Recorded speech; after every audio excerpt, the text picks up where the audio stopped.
She saved lives on the battlefield.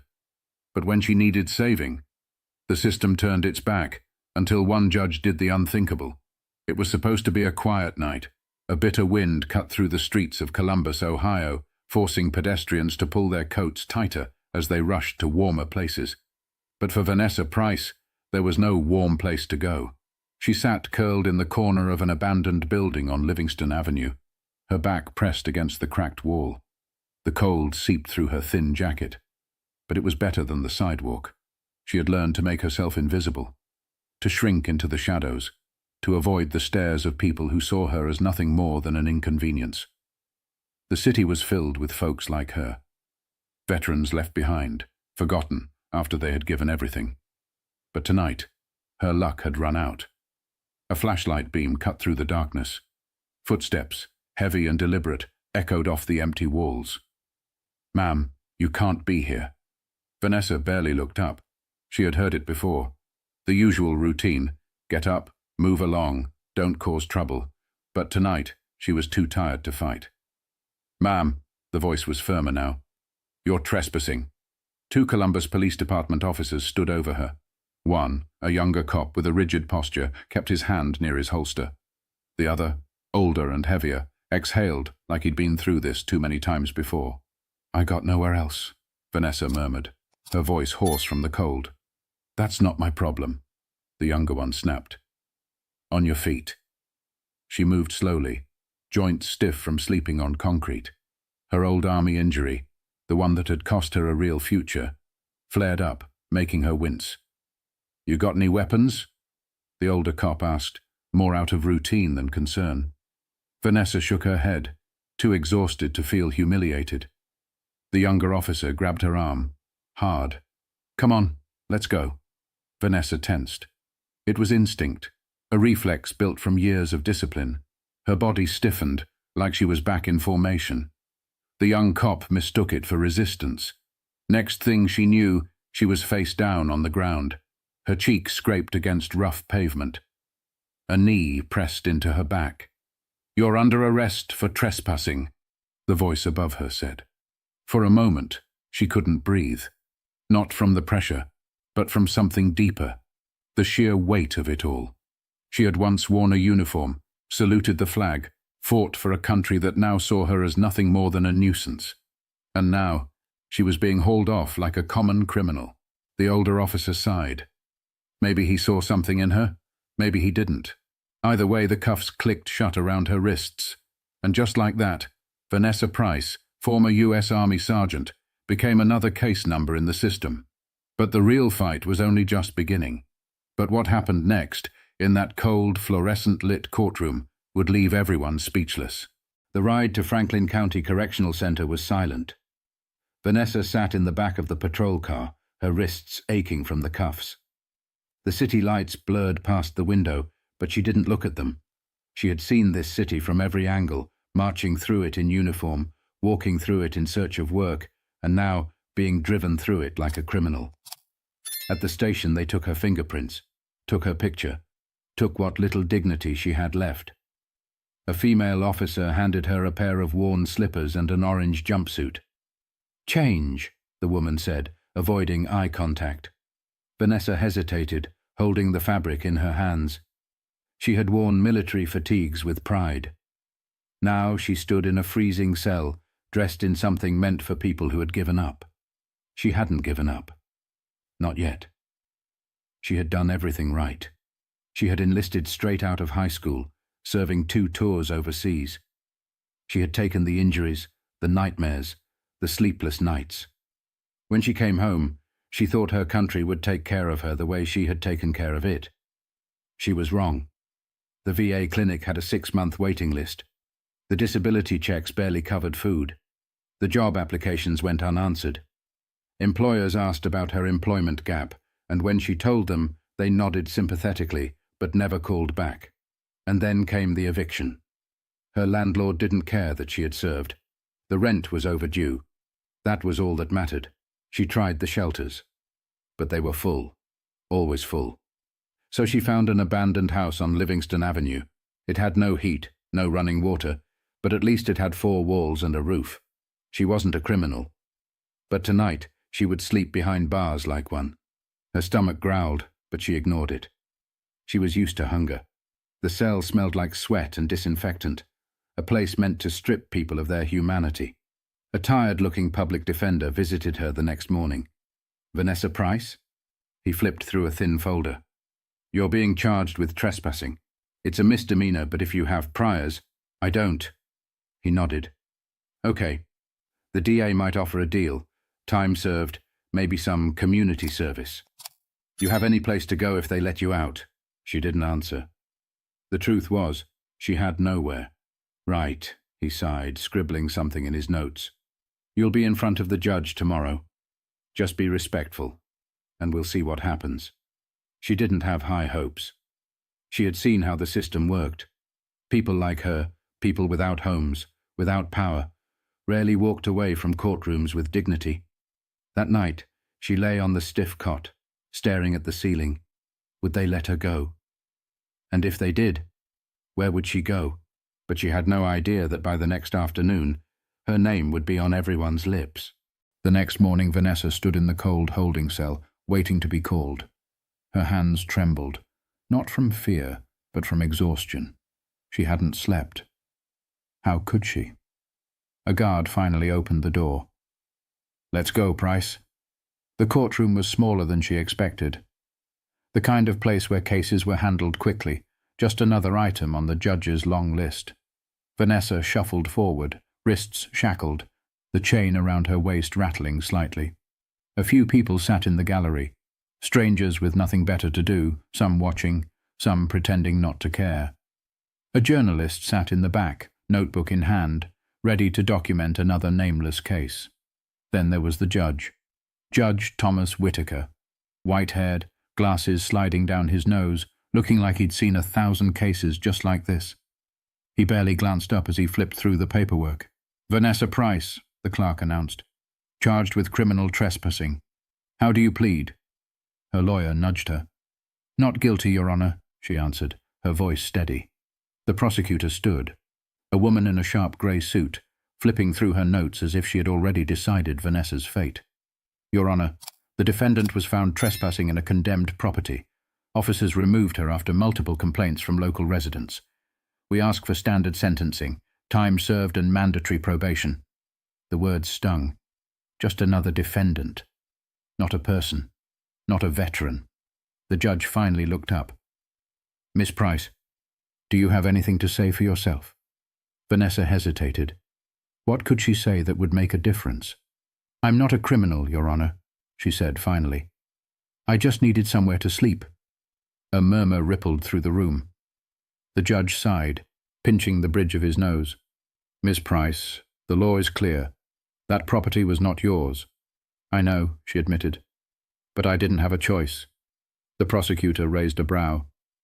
"Everyone has a choice, Ms. Price." Vanessa let out a dry, humorless chuckle. "Do they?" Silence. For the first time, the judge looked at her, not as a case, but as a person. He glanced at the file in front of him, reading something that made his face shift slightly. Then he turned to the prosecutor. "You read this report?" The prosecutor nodded. "Yes, Your Honor." "Then read it out loud." She hesitated. "Read it," Judge Whitaker ordered. The prosecutor cleared her throat, suddenly uncomfortable. "Vanessa Price, former U.S. Army Sergeant. Served 2 tours in Afghanistan. Honorable discharge. Multiple commendations, including the Bronze Star." Another murmur rippled through the courtroom. The journalist scribbled faster. A few people in the gallery straightened in their seats. The judge looked back at Vanessa. "Miss Price, is this true?" "Yes, Your Honor." The judge leaned back in his chair, tapping his pen against the desk. "And what happened after your service?" She swallowed hard. "I came home. I tried to find work, but no one wanted to hire me. The VA clinic had a 6-month wait. My disability checks weren't enough. I lost my apartment. After that, I just tried to survive." A heavy silence filled the room. The prosecutor shifted awkwardly, as if realizing for the first time that this wasn't just another case. The judge exhaled slowly. Then he looked back down at the file, flipping through it. "Well," he muttered, "that changes things." But no one was prepared for what he was about to say next. Judge Whittaker tapped his fingers against the bench, his expression unreadable. The courtroom was so quiet that Vanessa could hear her own heartbeat. Then he spoke. "Miss Price," he said, "do you know who I am?" Vanessa frowned, confused. "No, Your Honor." The judge nodded slowly. "I didn't expect you to, but I remember you." The prosecutor looked up sharply. The journalist in the back stopped writing. The judge adjusted his glasses and turned to the courtroom. 15 years ago, my son served in Afghanistan. He was a young recruit, barely out of high school. He told me stories about a Sergeant Price, a woman who trained new soldiers, who pushed them to be better, who saved his life when his convoy was hit by an IED. A stunned silence filled the room. Vanessa blinked, her mouth slightly open. She had trained dozens, maybe hundreds of young soldiers, their faces blurred together over the years. "He told me she was the toughest person he had ever met," the judge continued. "That she didn't just teach them how to fight, but how to survive, how to look out for each other. I didn't realize until now that he was talking about you." The weight of his words settled over Vanessa like a blanket she wasn't sure she wanted. The prosecutor cleared her throat, clearly thrown off. "Your Honor, Judge Whittaker raised a hand, silencing her. "Miss Price, do you know where my son is now?" Vanessa shook her head. "He didn't make it home." The air felt heavier. The judge sighed, rubbing his temple. "But before he died, he told me something that stuck with me. He said the hardest part about serving wasn't the war. It was coming home. He said soldiers don't always get a hero's welcome. That sometimes they come back and find there's no place for them anymore." Vanessa didn't respond. She didn't need to. The judge turned to the prosecutor. "Let me ask you something. If my son had survived and ended up in Miss Price's position, would we be having this conversation right now?" The prosecutor hesitated. "Your Honor, the law—" "Forget the law for a second," he interrupted. "Would we be here? Would we be treating him like this?" The question hung in the air, suffocating. The prosecutor didn't answer. The judge let out a slow breath and turned back to Vanessa. "You should have never ended up in this courtroom," he said, his voice quieter now. "This country failed you." But what he did next left the entire room in shock. Judge Whittaker's eyes swept across the courtroom. Everyone was watching, waiting. He leaned forward, his voice steady but firm. "I've been on this bench for over 20 years, he said. "I've seen criminals, repeat offenders, people who had every opportunity to do the right thing, but chose not to. But that's not what I see here today." The prosecutor shifted uncomfortably. "I see a woman who dedicated her life to serving this country. A woman who was abandoned by the very system that promised to take care of her. And now we have the audacity to punish her for trying to survive." He scoffed, shaking his head. "That's not justice." Vanessa held her breath. The judge glanced down at the paperwork in front of him. Then, without hesitation, he ripped it in half. Gasps filled the courtroom. Even the bailiff looked surprised.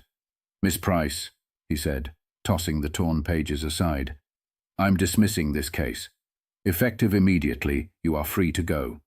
The words barely registered. Vanessa blinked, unsure if she had heard correctly. The prosecutor opened her mouth as if to protest, but the judge didn't give her the chance. "And furthermore," he continued, "I'm making some calls. I know people in the Ohio Veterans Affairs Office and the Franklin County Housing Program. By the end of today, you'll have a safe place to stay, and a caseworker to help get you back on your feet." Vanessa's hands gripped the wooden defense table. Her legs felt unsteady, like they might give out beneath her. "Is that real?" she asked, barely above a whisper. Judge Whittaker's expression softened. "It's the least we can do." The weight Vanessa had been carrying for years suddenly felt lighter. Tears burned at the edges of her eyes, but she refused to let them fall. She had learned to be tough, to keep her guard up, but for the first time in a long time, someone was fighting for her. The judge nodded at the bailiff. "Uncuff her." The cold steel slid off her wrists. She rubbed them absent-mindedly, still in disbelief. The judge wasn't finished.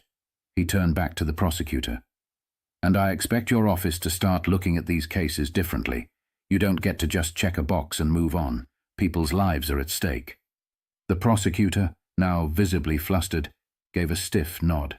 Vanessa took a deep breath. She had walked into this courtroom thinking she had no future. Now, for the first time in years, she had hope. But the moment she stepped outside those courthouse doors, the real test began.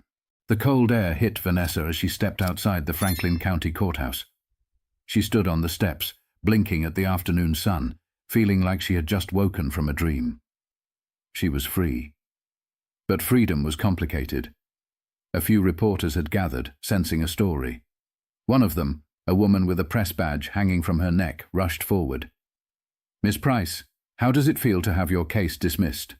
Vanessa looked at her, then past her, to the people walking by, the ones who hadn't noticed her yesterday, but now stared as if she were someone worth seeing. She exhaled. "I don't know yet," she admitted. A car pulled up to the curb. A woman in business casual stepped out. One of the contacts Judge Whitaker had called. "Miss Price," she said, "I'm from the Franklin County Veterans Housing Program. We have a place for you." The words sounded almost foreign. A place for you. For years she had been just another shadow in the city. Just another person people pretended not to see. Now, someone was looking right at her. Vanessa hesitated. She had spent so long surviving that the idea of being helped felt unnatural. But then she thought about what the judge had said. This country failed you. Maybe. But today, someone had chosen to do the right thing. She nodded and stepped toward the car. As the door closed behind her, she glanced out the window. Across the street, another homeless vet sat on a bench, head down, arms wrapped around himself. She wasn't the only one. She might be getting a second chance, but how many others were still waiting for theirs? The car pulled away, but Vanessa knew this wasn't the end of her fight. She had spent years serving her country.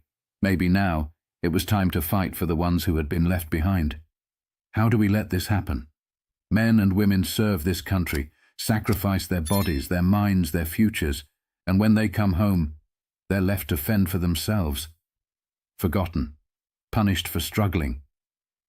Vanessa's story isn't unique. Thousands of veterans live on the streets, battling the very system that was supposed to protect them. The question is, what are we doing about it? If this story moved you, take action. Support veteran housing programs, donate to organizations helping homeless vets, or even just see them. A simple act of kindness, a meal, a conversation, a job opportunity, can change everything. Vanessa got lucky. But no one should have to rely on luck to survive. Help make sure stories like hers have better endings. If you believe in justice, share this video. Let's be the voices for those who can't be heard.